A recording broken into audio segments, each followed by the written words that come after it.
అయితే ఆత్మఫలమేమనగా ప్రేమ, సంతోషము, సమాధానము, దీర్ఘశాంతము, దయాళత్వము, మంచితనము, విశ్వాసము, సాత్వికము, ఆశా నిగ్రహము. నియమమేదియో లేదు. క్రీస్తు యేసు సంబంధులు శరీరమును దాని ఇచ్చలతోనూ ఉల్లాసముతోనూ సిలువ వేసి ఉన్నారు. శరీరముతోనూ దాని ఇచ్చలు అంటే కోరికలు, వాటితోనూ ప్రభువుని ఏం చేశారంట. అయితే ఆత్మఫలాల్లో ప్రేమ గురించి మనం మాట్లాడుకున్నాం, సంతోషం గురించి మాట్లాడుకున్నాం, సమాధానం గురించి మాట్లాడుకున్నాం. ఇప్పుడు ఏంటంట దీర్ఘశాంతము. దీర్ఘశాంతము అంటే ఏంటి? దీర్ఘకాలము మనం ఏ విషయాన్ని సహిస్తామో అదే దీర్ఘశాంతం. అంటే ఈ లోక సంబంధంగా మనకు చాలా దీర్ఘకాలిక పరిస్థితులు వస్తూ ఉంటాయి. ఎలా అంటే చాలామంది చెప్పే విషయాలు ఎలా ఉంటాయి అంటే, ఒక అప్పు తీసుకొచ్చాము, దానిని మేము కడదామంటే ఇంకొక చోట అప్పు చేయాల్సి వస్తుంది. బ్రతికినంతకాలం అప్పులు చేస్తూనే దీర్ఘకాలం ఈ అప్పులు చెల్లించలేక చచ్చిపోతున్నాం అనేవాళ్ళు ఉంటారు. అయితే నేను లోకానుసారంగా మాట్లాడడానికి ఇష్టపడట్లేదు, కానీ ఆత్మానుసారంగా మాట్లాడడానికి ఇష్టపడుతూ ఉన్నాను. ఆత్మ అని ఎందుకు చెప్తా ఉన్నానంటే, ఆత్మఫలం ఫలించేవాడికి, ఆత్మను పొందుకున్న వాడికైతేనే అర్థమవుతుంది. శరీరానుసారంగా ఈ లోకంలో చాలా ప్రసంగాలు ఉంటాయి. నిన్ను దేవుడు గొప్ప చేస్తాడు, దేవుడు నిన్ను హెచ్చిస్తాడు, దేవునికి నువ్వు లోబడి ఉండు. ఇవన్నీ శరీరానుసారంగా ఆలోచించుకోవాల్సిన విషయాలు. లేకపోతే కుటుంబాన్ని ఎలా కట్టుకోవాలి, నీ నాలుకను ఎలా జాగ్రత్త పరుచుకోవాలి, నీ శరీరానికి ప్రతి ఒక్క అవయవాన్ని ఎలా చూసుకోవాలి, లేకపోతే పరిశుద్ధంగా ఎలా ఉంచుకోవాలి, ఇలాంటి వచనాలన్నీ కనిపిస్తూ ఉంటాయి. అయితే ఆత్మానుసారంగా వచ్చేసేసరికి ప్రేమ, సంతోషం, సమాధానం, దీర్ఘశాంతం. ఈ దీర్ఘశాంతం అనేది కూడా ఒక ఆత్మ ఫలం కనుక దాన్ని ఎలా ఫలించాలి, లేకపోతే దాని వలన ఒకవేళ మనం ఆత్మీయంగా పొందుకున్నామంటే ఆ దీర్ఘశాంతం వల్ల మనకేం కలిగిద్ది? దీర్ఘశాంతం ఉంది. నేను నిన్ను సహిస్తాను, నువ్వు నన్ను శరీరానుసారంగా కొట్టావా సహిస్తాను, ఆత్మానుసారంగా నన్ను దూషించావా సహిస్తాను. యేసయ్యను కూడా ఏం చేశారంటే ఆత్మానుసారంగా దూషించారు. ఎలా అంటే తన శిష్యులే సమరయ స్త్రీతో మాట్లాడుతుంటే, ఏంటి యేసు ప్రభు మాట్లాడుతున్నాడు అంటే ఒక ఉద్దేశపూర్వకంగా వీళ్ళు ఎలా అనుకున్నారంటే యేసయ్యకు తనకు మధ్య ఒక అక్రమ సంబంధాన్ని ఆ విధంగా ఆలోచించుకున్నారు వాళ్ళు. అంటే ఆ బాధ నేను కూడా పడ్డాను రా బాబు అన్నట్లు యేసయ్య ఆ రోజు చెప్పుకున్నాడు అనమాట. అయితే ఈ యొక్క ఆత్మానుసారంగా దీర్ఘశాంతం అనేది లేకపోతే ఎలా ఉంటుంది అంటే, శాంతిగా ఒక మనిషి ఆలోచించలేడు. ఒక మనిషి తప్పుడు ఉద్దేశాలతో ఆలోచించుకోవడం, లేకపోతే ఫర్ ఎగ్జాంపుల్ మనం ఎవరన్నా తెలియని వ్యక్తిని చూసాం, లేదా ఇక్కడ ఫుల్పిట్ మీదకి ఒక దైవజనుడు వచ్చాడు అనుకోండి, ఆయన ఏం చెప్తాడు చిన్నపిల్లాడు కదా అని చెప్పి ఒక్కొక్కరు అనుకుంటారు అంచనా. ఇంకొక ఆయన బాగా గడ్డం పండిపోయిన ఆయన చూస్తే మోయిని చాలా మర్మాలు చెప్తారు అని అనుకుంటారు. ఇక్కడ ఏం చెప్తున్నారంటే దీర్ఘశాంతం కలిగి ఆత్మానుసారమైన ఫలములను మీరు ఫలించండి అని చెప్తున్నాడు పౌలు. అయితే మనం దీర్ఘశాంతం కలిగి ఉంటే మనకేం కలుగుతాయి, లేకపోతే దీర్ఘశాంతం వల్ల మనం ఏం పొందుకుంటాం అని అంటే, సామెతల గ్రంథం 19వ అధ్యాయం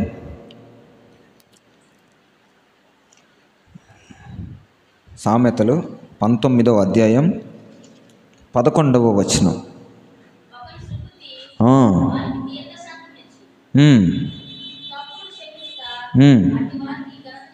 చాలు. ఒకని సుబుద్ధి దీర్ఘశాంతం ఒకవేళ లేకపోతే పొందుకున్న తర్వాత కూడా పోగొట్టుకున్నాము అని అనుకుంటే వాడి యొక్క మంచి బుద్ధి వాడికి దీర్ఘశాంతాన్ని ఇచ్చిద్దంట.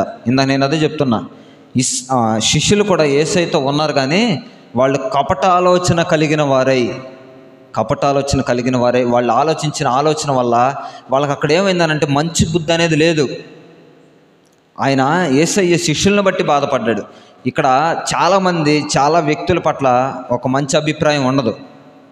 వాడు ఎలాంటి వాడైనా కానీ తీర్పు తీర్చడానికి నువ్వు నేను ఎవరు? తీర్పు తీర్చేది ఎవరు? దేవుడే. తీర్పు తీర్చే వంతు ఎవరిది? ఆయనదే. ప్రతి మనుషుని తీర్పు తీర్చడానికి ఎవడు సరిపోడు. ఒకానొక సందర్భంలో వ్యభిచారం చేస్తూ పట్టబడిన ఒక స్త్రీని యేసయ్య దగ్గరికి తీసుకొచ్చి, బోధకుడా, ఈమె వ్యభిచారం చేస్తూ పట్టబడింది అని చెప్తే వాళ్ళు ఏం చెప్తారు తెలుసా? ఈమెని మోషే ధర్మశాస్త్ర ప్రకారం రాళ్లతో కొట్టి చంపాలి. మరి నువ్వు బోధిస్తున్నావు కదా నాయనా, నువ్వు ఇలా కార్యాలు చేస్తున్నావు కదయ్యా, నేను తండ్రి పంపబడిన వ్యక్తిని అని చెప్పేసి చెప్తున్నావు కదా, ఈమెనేం చేయమంటావు? ఈమెనేం చేయమంటావు అంటే ఇక్కడ ప్రశ్న ఏంటంటే యేసయ్యని చిక్కుల్లో పెట్టారు. అంటే మోషే ధర్మశాస్త్రానికి వ్యతిరేకంగా ఉంటాడా, లేకపోతే తండ్రి చిత్తాన్ని చేస్తున్నాడని చెప్పేసి ఈయనేం చెప్తాడో విందాం అని చెప్పి యేసయ్య దగ్గరికి తీసుకొచ్చారు. అయితే వీళ్ళ ఆలోచన ఏంటంటే మంచి ఆలోచన కాదు, అసలు సాక్షాత్తు యేసయ్యని ముంచేద్దామనే ఆలోచన వీళ్ళది. ఒకని సుబుద్ధి వానికి ఏమిచ్చింది? దీర్ఘశాంతాన్ని ఇచ్చింది. వీళ్ళకి దీర్ఘశాంతం లేదు. అక్కడున్న ప్రజలు కూడా చేసిన తప్పు ఏంటంటే వ్యభిచారం చేస్తూ పట్టబడిన స్త్రీ అంటే, పట్టబడిన స్త్రీ అన్నప్పుడు ఇంకొకడేమయ్యాడు? వ్యభిచారం చేస్తూ పట్టబడింది ఒక స్త్రీ అయితే పురుషుడేమయ్యాడు? ఇక్కడ తీసుకురావాల్సిన సందర్భం ఏంటంటే యేసయ్య బోధకుడు, లేకపోతే ఒక ప్రవక్తే. యేసయ్య దేవుని చేత పంపబడిన మెస్సయ్య కాదు. ఆయన మీద ఒక నెపం మోపాలి. అలాంటి మంచి బుద్ధి లేక చెడు హృదయం కలిగిన వారే, చెడు బుద్ధి కలిగిన వారే వీళ్ళు ఏం చేశారంటే యేసయ్య మీద నెపం మోపడానికి వచ్చారు. అయితే అక్కడ ఆయన ఏమంటాడు తెలుసా? చాలా మంచి మాట అంటాడు. అమ్మా, నిన్నెవరూ శిక్షించలేదా అంటాడు. యేసయ్య కూడా చెడుగా మాట్లాడచ్చుగా, దీన్ని చంపాలి, వ్యభిచారి అన్న మనిషిని ఎవరైనా గౌరవంగా పిలుస్తారా? అమ్మా అని పిలుస్తారా? వీళ్ళందరూ అంటారు దీన్ని చంపేయాలి, మోషే ధర్మశాస్త్ర ప్రకారం రాళ్లతో కొట్టి చంపాలి, నువ్వేం చెప్తావో చెప్పు అని అంటే, మీలో ఎవడు పాపం చేయలేదో మొట్టమొదటి రాయి వాళ్ళ మీద కూడా కోపం చూపలా, మీలో ఎవరు పాపం చేయకపోతే వాళ్ళు వేసేయండి అయ్యా అని చెప్పాడు. అంటే ఈయన కూడా చెడు హృదయం కలిగి, ఒకవేళ చెడు మనసు కలిగి, మంచి బుద్ధి కాకుండా చెడు బుద్ధితో మీరు సన్నాసులు కాదారా, ఏమైనా పట్టుకొచ్చారా అన్నారనంటే అక్కడ కార్యం ఫలించిద్దా? ఆయన ఏం చెప్తారు తెలుసు? మంచి హృదయంతో మీలో ఎవరు పాపం చేయకపోతే వాళ్ళు మొట్టమొదట రాయండి అయ్యా, మిగతా వాళ్ళందరూ రాళ్లతో కొట్టి చంపేయచ్చు. అయితే ఒకళ్ళనొకళ్ళు, ఎరా బాబు, నువ్వు మొన్న పాపం చేసావుగా, నువ్వు నాతో తాగడానికి వచ్చావుగా, నువ్వు నాతో తిరిగావుగా, మన ఇద్దరం బూతులాడుకున్నాం, ఒకళ్ళొకళ్ళు ఇలా మాట్లాడుకొని ఆ సంభాషణ బట్టి వెనుతిరిగి వెళ్ళిపోయారు. అయితే యేసయ్య ఏమంటాడు తెలుసా? అమ్మా, నిన్నెవరూ శిక్షించలేదా? ఎంత మంచి హృదయం ఉంటే అమ్మ అని పిలుస్తాం. ఈ లోకంలో సొంత తల్లి కూతుళ్ళు ఎలా ఉన్నారంటే, రీసెంట్గా నేను చూసిన వార్తల్లో చెప్తున్నా, మ్యారేజ్ చేశారంట ఉత్తరప్రదేశ్లో. కూతురికి వివాహం చేస్తే కూతురికి తెలియకుండా అక్రమ సంబంధం పెట్టుకుంది అల్లుడితో అక్రమ సంబంధం పెట్టుకుంటే నిండు నూరేళ్ల జీవితం ఏం చేశారు తెలుసా? అత్త అల్లుడు కలిసి కూతురుని చంపేశారు. ఇదేం బుద్ధి? సొంత కూతురుని చంపుకునే బుద్ధి. ఇది మంచి బుద్ధా? ప్రజల్లో మనం మాట్లాడుకున్నాం కదా, ప్రేమ తక్కువైపోతుంది అనడానికి నిదర్శనం ఏంటంటే వాళ్ళ అతిక్రమముల చేత వాళ్ళు మానవత్వాన్ని కోల్పోతున్నారు. ప్రజలందరూ ఎలా ఉన్నారంటే వాళ్ళు చేస్తున్న అతిక్రమములు, వారు చేస్తున్న దుర్నీతి చేత వాళ్ళకి స్వబుద్ధి అనేది లేక, వాళ్ళకి మంచి బుద్ధి అనేది లేక చెడు హృదయం కలిగిన వారే దీర్ఘశాంతాన్ని కోల్పోతున్నారు. కొద్దిసేపు ఆగితే ఏం పోయింది? యేసయ్యతో చెప్తానన్నాడుగా, ఆయన గ్యాప్ ఇచ్చారనుకుంటున్నారా? ఇవ్వలా. ఆయన ఏదో రాసుకుంటున్నాడు అని ఉంటుంది. ఆయన వేలుతో భూమి మీద ఏదో రాసుకుంటున్నాడు అని చెప్పేసి అని ఉంటుంది. ఆయన గ్యాప్ ఇవ్వాల. ఏంటి ప్రభు, ఏం చేయమంటావు? అసలు ఇది అట్లాంటిదే, ఇది ఎట్లాంటిది? ప్రజలందరూ మాట్లాడుకుంటుంటే ఈయన ఆలోచించి ఒకే మాట చెప్పాడు, మీరు మంచి హృదయం కలిగిన వాళ్ళైతే ఏం మీద రాయేసేయండి, మీరు చెడు హృదయం కలిగిన వారు, మేము పాపంలో ఉన్నవాళ్ళు అని అనుకుంటే వెనక్కి వెళ్ళిపోయారు. అలాగే ఇక్కడ సామెతల గ్రంథంలో జ్ఞాని అయిన సొలొమోను కూడా ఏం చెప్తున్నాడు అంటే, ఒకని మంచి బుద్ధి చేత వాడు దీర్ఘశాంతం కలిగిన వాడుగా ఉంటాడు. మనకేం కావాలి? మంచి బుద్ధి కావాలి. మంచి బుద్ధి ఎక్కడి నుంచి వచ్చింది? మన దేవుడు ఎవరు? యేసయ్య. యేసయ్య అంటే ప్రేమ కలిగిన వాడు, శాంతి కలిగిన వాడు, సమాధానం కలిగిన వాడు, ఆయనకి మహోపకార్యములు చేయగలిగిన దేవుడు అని చాలా పేర్లు ఉంటాయి. ఒక్క మాట చెప్పాలంటే ఆయన సర్వసంపదల గని. సర్వసంపదల గని అని అంటే ఆయన యందు అన్నీ ఉన్నాయి. ఆయన యందు గుప్తమైనవి చాలా ఉన్నాయి. వాటిలో దీర్ఘశాంతం కూడా ఒకటి. అయితే దీర్ఘశాంతం గురించి ఇంతగా ఎందుకు వివరించాలి అని అంటే, యేసయ్యను తీర్చిన తీర్పుల్లో అర్ధరాత్రికి 7 చోట్లకి మారుస్తారు. కైసరు దగ్గరికి, పిలాతు దగ్గరికి. ఈయనేం చెప్తాడు, నేను నిన్ను శిక్షించడానికి అసలు వీళ్ళలో ఏ తప్పు కనపడట్లేదురా బాబు, నేను నిన్ను ఎట్ట శిక్షించాలి? లేదు నువ్వు వాడిని సిలువేయాలి. ఎవరో మాట్లాడేది? యూదులు. లేదు నువ్వు సిలువేయాలి ఆయన్ని. అరే ఏం తప్పు చేయనప్పుడు నేనేం లేదు నువ్వు సిలువేయాలి. సరే నా వల్ల కదట్లేదురా బాబు, పెద్ద ఆయన దగ్గర తీసుకెళ్ళండి అంటే కైసర్ దగ్గర తీసుకెళ్తారు. ఆడంటాడు ఏం కనపడట్లేదు నీ దగ్గర తప్పు, ఏం చేయమంటారు? మళ్ళీ ఇక్కడ ఇలా 7 సార్లు ఈ గ్యాప్లో ఆయన్ని హింసించలేదు అనుకుంటున్నారా? ఎన్ని కొరడా దెబ్బలు! ఆయన వస్త్రాలు కూడా మార్చేసుకున్నారు, పంచేసుకున్నారు. ముళ్ళ కిరీటం కూడా పెట్టేసి కిరీటం మీద గుద్ది లోపల గుద్ది యూదులకు రాజంట అని చెప్పి హేళన చేశారు. ఆ రాత్రికి రాత్రి 7 సార్లు. ఆ రోజుల్లో బస్సు ప్రయాణాలు ఉన్నాయా? కనీసం సైకిల్ అని ఉందా? ఎడ్ల బండ్లు, గుర్రపు బండ్లు అంటే ఎవరికి రాజులకు ఉపయోగించేవాళ్ళు, లేకపోతే ఏదైనా మందసాన్ని మోయడానికి ఉపయోగించేవాళ్ళు. కనీసం గాడిద మీద కూడా యేసయ్యను తీసుకెళ్ళాలి. అయితే ఆ దెబ్బల చేత కొట్టబడిన యేసయ్యను నడిపించుకుంటూ తీసుకెళ్ళి వీధుల్లో నడిపించి హేళనగా మాట్లాడి ఒక్క మాటన్న మాట్లాడా? అందుకే చాలా చక్కని మాట ఉంటుంది, వదకుతే పడిన గొర్రె పిల్ల వలె బొచ్చు కత్తిరించువాని ఎదుట ఎలా మౌనంగా నిలబడి ఉంటాడో యేసయ్య అలాగే ఉన్నాడు. ఎంత దీర్ఘశాంతం! అయితే ఈ పండగ రోజులు వస్తున్నాయి, యేసయ్య జననం గురించి చాలా బాగా మాట్లాడుకుంటాం. కానీ జననం వెనుకున్న రహస్యం ఏంటంటే, మనం మరణంలోకి వెళ్లకుండా రక్షించడానికి. శరీరానుసారంగా మరణిస్తే నిత్య జీవం పొందుకుంటామా లేదా అనేది, శాశ్వతమైన రాజ్యంలో ఉంటామా లేదా అనేది, అలాంటి దీర్ఘశాంతం కలిగి మనం ఉండాలి. దానియేలు 3 సార్లు ప్రార్థన చేస్తూ ఉంటాడు. ప్రార్థన చేస్తూ ఉంటే ఈయనకి సమస్య లేదా? ఆయన ఉన్నది ఎవరి దగ్గర? శత్రువుల చేతిలో. ఎలా అంటే వాడు ప్రార్థన మూసేయండి రా, మందిరాలు మూసేయండి, మందిరాలు తెరవబడకూడదు అనేటువంటి రోజులు అవి. ఆయన ఏం చేశాడంటే యెరూషలేము తట్టు కిటికీలు తెరిచి మోకరించి 3 మార్లు ప్రార్థన చేస్తే, ఒరే ఈడేదో ఎవరిని పూజిస్తున్నాడో తీసుకురండి రా అన్నారు. తీసుకెళ్తే మా దేవుడు యేసయ్య అండి అని అంటే, నువ్వు దేవుడిని యేసయ్యని ఆరాధించకుండా ఉంటే నిన్ను విడిచిపెడతాం, లేదంటే సింహాల బోన్లో వేసుకోండి మీ ఇష్టం. ఎందుకనంటే సర్వశక్తి కలిగిన దేవుడు ఆయన ఎదుట నిలబడి ఉన్నాడు కనుక అంత దీర్ఘశాంతంగా సమాధానం చెప్పాడు. ఎలా అంటే, వేసుకోండి అయ్యా, పర్లేదు వేసుకోండి అలా అన్నాడు. ఇంకొక విధంగా ఏంటంటే, వేసుకోండి రా బాబు, మా దేవుడు మమ్మల్ని గర్వంగా కాదు, వేసుకోండి అయ్యా పర్లేదు వేసుకోండి. తర్వాత నెబుకద్నెజరు వచ్చి, దానియేలు దేవుడే నిజమైన దేవుడు. ఇంత దీర్ఘశాంతం లేకపోతే సింహాల బోన్లోకి వెళ్తాడు. దేవుడు కార్యం చేసిన విషయం పక్కన పెడితే దానియేలు కూడా దీర్ఘశాంతం కలిగి ఉంటాడు. యోసేపు ఒకడు మనకు అలాగే కనబడతాడు. పాపం చేయడానికి అన్ని విధాలుగా ప్రయత్నాలు చేసినా, అన్ని విధాలుగా సమకూర్చబడినా, పాపం నుంచి దూరంగా పారిపోయినా, ఎంతమంది ఎన్ని మాటలు చెప్పినా, సొంత అన్నలే దూషించిన, గుంటలో పడేసిన, వస్త్రాన్ని తీసేసిన, మిద్యానీయులకు అమ్మేసిన, ఎంత దీర్ఘశాంతం! అన్నయ్యలను చూసినప్పుడు బాధపడ్డాడు, అన్నయ్యలను చూసినప్పుడు ఏడ్చాడు. కానీ ఒరే మీరు నాకింత హాని చేశారు, నాకింత శ్రమను పెట్టారు అని చెప్పి ఎప్పుడైనా అన్నాడా? ఒక చక్కని మాట అంటాడు. ఏమంటాడు తెలుసా? మీకు ఆహారాన్ని సిద్ధపరచడానికే దేవుడు నన్ను మీకంటే ముందుగా పంపించాడు ఇక్కడికి. ఇలాంటి దీర్ఘశాంతం భక్తులకు ఉంది, ఈ రోజున మనకు కనిపించట్లా. చిన్న మాట అంటే కోపపడతాం. నిజంగా ఎంత కోపం అంటే, నేను చెప్పిన విధంగా అత్త అల్లుడు కలిసి కొంత సొంత కూతురుని చంపేశారంటే ఎంత అక్రమంగా ప్రవర్తిస్తున్నారు జనాలు. ఇంకొక మాట చూద్దాం, 19:11.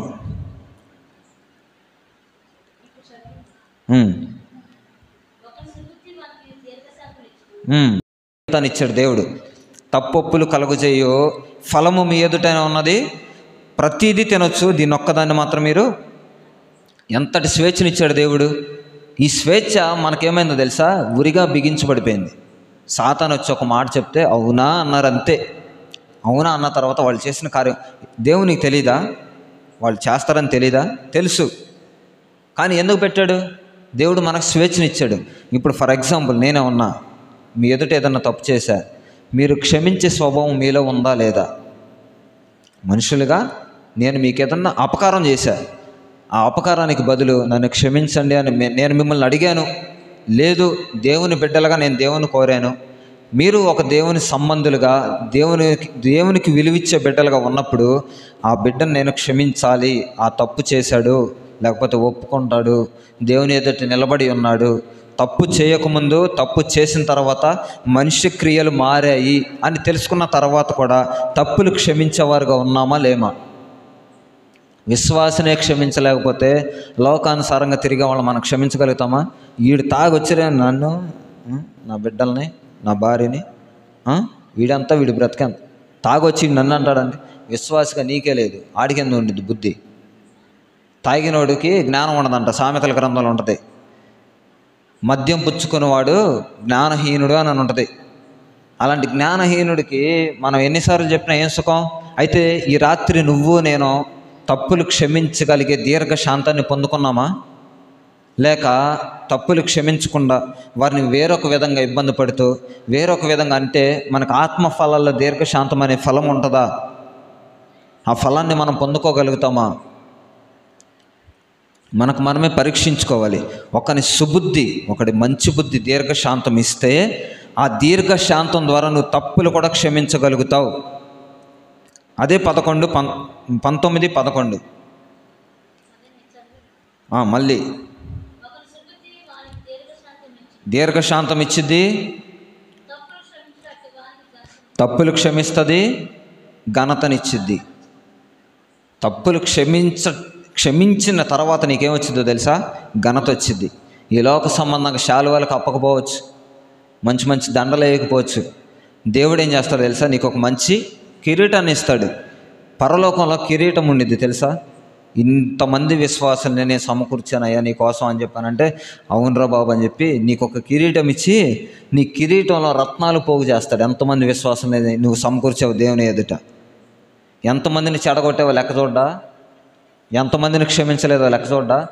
ఆశీర్వాదాన్ని దేవుడు లెక్క చూస్తాడని అంటే, చాలా ఆశీర్వాదం, చాలా దీవెనలు పొందుకున్నాను, నన్ను దేవుడు కనిపెట్టుకొని ఉన్నాడు అని అనుకునే మనం ఎవరికన్నా తప్పులు క్షమించకపోతే దేవుడు మనకు ఆ ఘనతని ఇవ్వడు అనేది గ్రహించుకుంటామా? అందుకే నేను మొదటగా చెప్పా, ఈ లోకానుసారంగా ఫలం గురించి నేను మాట్లాడట్లేదు, ఈ లోకానుసారంగా శరీరానుసారంగా దీర్ఘశాంతం గురించి నేను మాట్లాడట్లేదు. ఆత్మానుసారంగా నువ్వు తప్పులు క్షమించగలుగుతావా?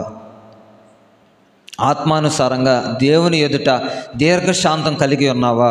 మన దేవుడు ఎవరు? దీర్ఘశాంతం కలిగినవాడు. ఆయన్ని కొట్టిన, హింసించిన, బాధించిన, దూషించిన, ఆఖరికి ఆయన ముఖం మీద ఉమ్మి వేసిన ఆయన ఎలా ఉన్నాడంట?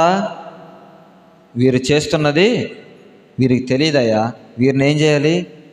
క్షమించండి. అంటే దేవుడు శిక్షిస్తాడనా? కాదు, మాదిరి చూపించాడు యేసయ్య. సిలువలో ఆయన పలికిన 7 మాటల్లో కూడా మనుషులకు ఒక మాదిరి చూపించాడు. ఇలా జీవించండి. 30 సంవత్సరాలు తండ్రి దగ్గర ఎలా ఉన్నాడు, తండ్రికి ఎంత సహకారంగా ఉన్నాడు, కుటుంబానికి ఎంత సహకారంగా ఉన్నాడు. 3.5 సంవత్సరాలు తండ్రి పరిచర్య, పైనున్న దేవుని యొక్క చిత్తాన్ని ఎలా నెరవేర్చాడు. ఆయన చేస్తున్న ప్రతి విషయంలో ఆయన ఒక మంచి మాట చెప్తా, పగలంతా పరిచర్యలు ఉంటే రాత్రంతా దేవునితో స్తోత్రం అని గడిపేవాడంట. రాత్రంతా ఎక్కడుండేవాడు తెలుసా? ఒలీవల కొండ మీదకి వెళ్ళి ఆయన దేవునితో గడిపేవాడంట. ఈరోజు పగలంతా మనం పని చేసుకుంటాం, నిజంగా చెప్తున్నా, పగలంతా మనం పని చేసుకుంటాం. 8 గంటలు అవ్వచ్చు, 10 గంటలు డ్యూటీలు అవ్వచ్చు, లేకపోతే పనే 8-10 గంటలు అవ్వచ్చు. పగలంతా మనం పోషణ దేనికోసం? గుప్పెడంతా పొట్ట కోసం. ఇంటికి వచ్చేసేసరికి దేవునితో గడిపింది ఏది? మనం, నేను నీకు ఆయుష్ ఇచ్చా, నేను నీకు శక్తినిచ్చా, నేను నీకు బలాన్ని ఇచ్చా, పని చేసుకోవడానికి వెళ్ళడానికి నీకు అన్ని వెసులుబాటులు నేను ఇచ్చా, నాతో గడపడానికి నీకు వెసులుబాటు లేదా? ఒక ఆమె ప్రార్థన చేస్తుందంట చాలా విచిత్రంగా. ఎలా అంటే, ప్రభువా పనికి బయలుదేరాను నాయన, ఏ పురుగు ముట్టకూడదు, దారిలో ఎటువంటి అపాయాలు జరగకూడదు, దారిలో వెళ్తూ ఉండగా నాతో పాటు ఉన్నవారికి కూడా మీరు కృప చూపించండి, క్షేమాన్ని ఇవ్వండి. ఆటో తోలే డ్రైవర్కి నిద్ర రాకూడదు. ఏం రాకూడదంట? ఏం చచ్చిద్దని. ఆటో తోలే డ్రైవర్కి నిద్ర రాకూడదు. మేము వెళ్ళేంతవరకు ఎదరొక దూత, వెనకొక దూత, పక్కన ఒక 2 దూతలు ఉండాలంట. ఏం చేసే పనికి ఎదరొక దూత ఉండాలంట, పక్కన ఇద్దరు ఉండాలంటే వెనకతలో ఒక ఆమె ఉండాలంట. ఈ దూతలను తీసుకొని వెళ్ళి ఏం పని చేసేంతవరకు కాపుదాలను ఇవ్వాలంట. సరే కాపుదలను ఇచ్చాడు దేవుడు. నువ్వు అన్నం తినేటప్పుడు ప్రార్థన చేయడం మళ్ళీ స్టార్ట్ చేసింది. ఎప్పుడు? ప్రభువా పొద్దున్న నుంచి మధ్యాహ్నం వరకు నీ కృపను చూపించావు, ఎటువంటి అపాయం లేకుండా చేసావు. అన్నం తింటున్నానయ్యా, అన్నంలో ఉన్నది ఏ కల్మషాన్నైనా మీరు తొలగించండి, ఈ ఆహారాన్ని నాకు బలంగా మార్చండి, శక్తిగా మంచిది. మంచి ప్రార్థన. ఎందుకంటే మనం తినే ఫుడ్ ఎటువంటిదైనా దేవునికి కృతజ్ఞతాస్తుతులు చెల్లించి తింటే మంచిదే. తిన్న తర్వాత మళ్ళీ మధ్యాహ్నం నుంచి పని చేసుకుంది, మళ్ళీ ఆటో ఎక్కిన తర్వాత ప్రార్థన చేసాం.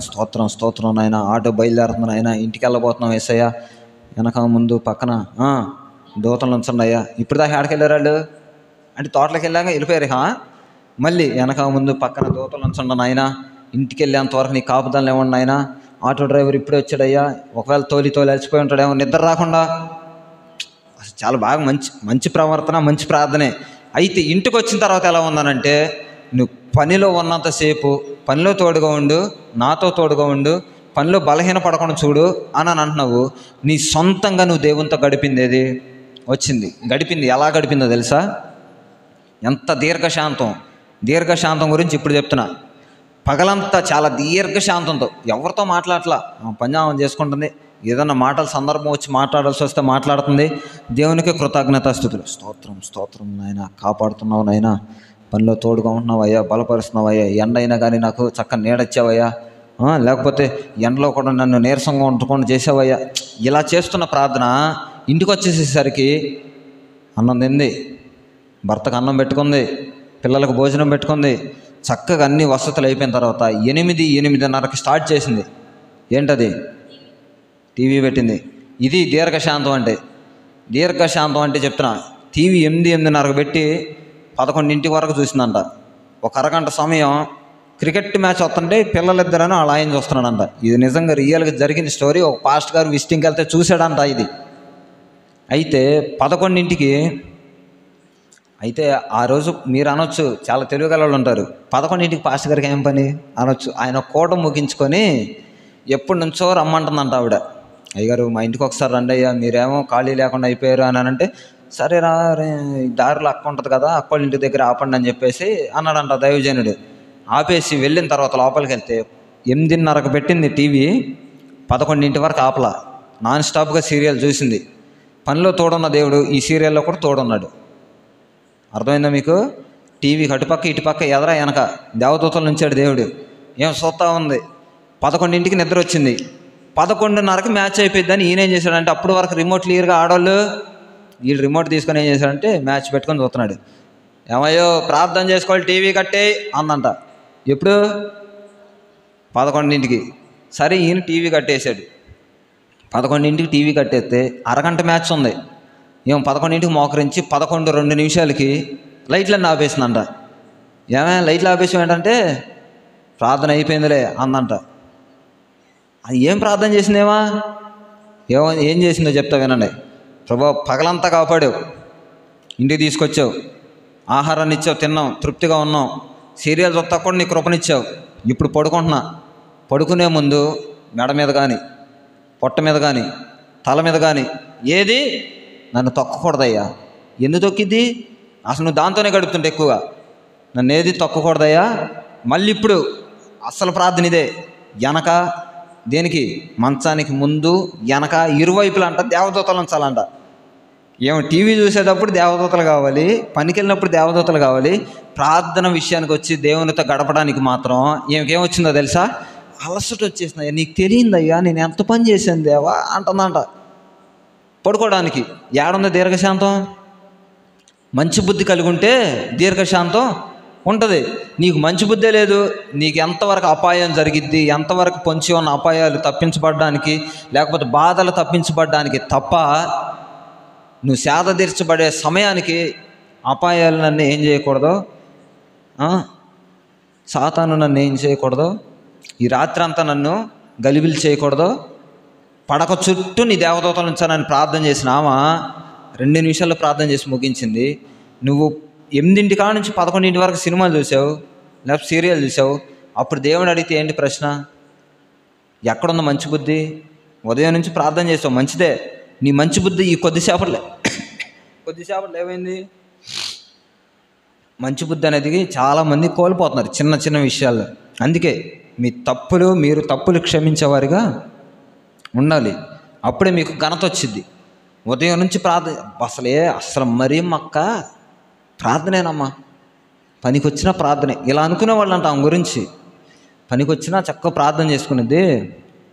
పని అయిపోయి ఆటో స్టార్ట్ అయినప్పటి నుంచి కూడా ఏదో నోట్లో అనుకుంటుంది, మనకు తెలియదు. కానీ వాళ్ళ దేవుడిని పూజ ఇట్లా అనుకునే మనుషుల మధ్యలో నుంచి నీ వ్యక్తిగత జీవితానికి వచ్చేసరికి దీర్ఘశాంతాన్ని కోల్పోతున్నాం. ఈరోజు చాలామంది అలాగే ఉన్నారు. దీర్ఘశాంతం అంటే తప్పులు క్షమించలేం. ఘనత రావాలి అని అంటే ఎక్కడి నుంచి వచ్చింది ఘనత? ఆత్మ ఫలాల్లో ఇదే ఫలం, దీర్ఘశాంతం అనే ఫలం. ఇది 4వదిగా కనపడుతుంది. మొదటిది ప్రేమ అయితే, రెండోది సంతోషం అయితే, మూడోది సమాధానం అయితే, దీర్ఘశాంతం ఆటోమేటిక్గా నీకు రావాలంటే నువ్వేం చేయాలి? మంచి బుద్ధి కలిగి ఉండాలి. మంచి బుద్ధిలో కూడా తప్పులు క్షమించేవారుగా ఉండాలి. దేవుడు మనకప్పుడు ఘనతనిస్తాడు. దేవునితో ఎక్కువగా ఏకాంతంగా గడపడానికి ఇష్టపడాలి. కానీ మన పనుల్లోనూ లేకపోతే మన విషయాల్లోనూ మనకు ఆర్థిక బలమైన ఇబ్బందులు, ఆర్థికపరమైన శోధనలు వచ్చినప్పుడు దేవునితో గడపడం ఆయనకి ఇష్టం కాదు. ఎలా ఉందంటే యేసయ్య ఎవరు అనంటే అప్పు తీర్చే దేవుడు, రోగం తీర్చే దేవుడు. యేసయ్య ఎవరు అనంటే బాధ నుంచి తొలగించే దేవుడు. ఇంతవరకే ఒక టార్గెట్ పెట్టుకొని నీ రోగం పోయిందా, యేసయ్యతో పని లేదు, అయిపోయింది క్లైమాక్స్. ఒక డాక్టర్ దగ్గర దేనికి వెళ్తామంటే ఈరోజు కన్నుకో డాక్టరు, పొన్నుకో డాక్టరు ఉన్నారు లేరా? పన్ను డాక్టర్ దగ్గరికి వెళ్తే పన్ను బాగా నొప్పొస్తుంది అనుకో, తుప్పు పట్టింది లేకపోతే అదే పిప్పు పన్ను వచ్చింది అని చెప్పి పీకేస్తాడు. ఆ డాక్టర్తో అంతటితో పని అయిపోద్ది, మళ్ళీ వెళ్ళం. ఈరోజు యేసయ్యను కూడా అలాగే చేశారు. కన్ను నొప్పి వస్తే, కాలు నొప్పి వస్తే, జ్వరం వస్తే, దగ్గు వస్తే, బలహీనత వస్తే, ఏదైనా వ్యాధి బాధలు వస్తే, అప్పు సమస్యలు తొలగిపోతే యేసయ్యకు ప్రార్థన పెట్టేసి మేము మొక్కుబడి చెల్లించేసుకుంటాం. అదా మన దేవుడు. ఆయన దీర్ఘశాంతం కలిగినాడు కాబట్టి ఇప్పటి వరకు మనం చంపకుండా ఉంచాడు. వాస్తవం చెప్పుకోవాలంటే ప్రేమ కలిగిన దేవుడు కాబట్టి మనల్ని విడిచిపెట్టాడు. మారతారు, తెలుసుకుంటారు అని. ఇంకొక మాట చూద్దామా? దీర్ఘశాంతం మనకేమి ఇచ్చిద్దో.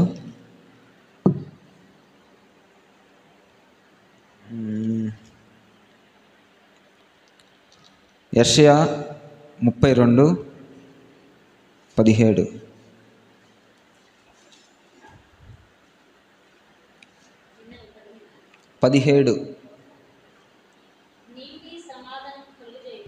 నీతి ఏం చేసింది? ఈ ఒక్క చాలు నీతి సమాధానం కలుగు చేసిద్ది.